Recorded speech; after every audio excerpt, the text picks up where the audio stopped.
এমন কিছু ঘটনা, এমন কিছু তথ্য যা আমাদের চারপাশে প্রতিনিয়ত ঘটছে, কিন্তু সেগুলো নিয়ে কথা বলার মতন কোনো মানুষ নাই, কোনো জাতি নাই, কোনো গোষ্ঠী নাই, কোনো রাজনৈতিক দল নাই।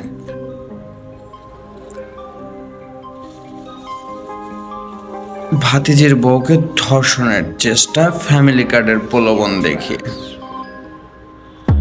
যার কল্পনাকারী বিএনপি নেতাকর্মী সাথে জড়িত।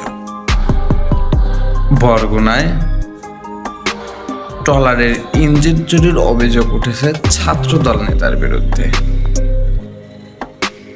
নরসিংদীতে 15 বছরের কিশোরীকে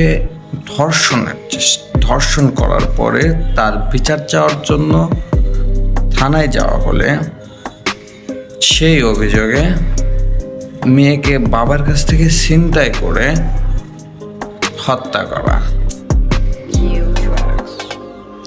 সাবেক মেয়র আইভি 5 মামলায় জামিন পেয়েছেন হাইকোর্ট থেকে।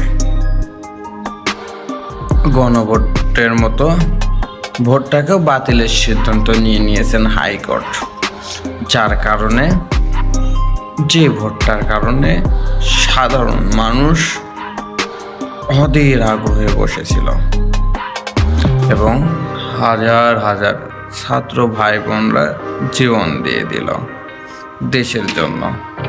তাদেরকে সম্মানটুকু দেওয়া হচ্ছে না। আবার নাকি এখন শুনছে জুলাইয়ে যতগুলো পুলিশ হত্যা হয়েছে তাদের তদন্ত হবে। যদি পুলিশ হত্যাকারীর তদন্ত হয়, তার আগে তদন্ত হওয়ার প্রয়োজন কত ভাই বেরাদার শহীদ এবং খুন গুম নির্যাতনের শিকার হয়েছে, সেই তদন্তটা করার প্রয়োজন ছিল।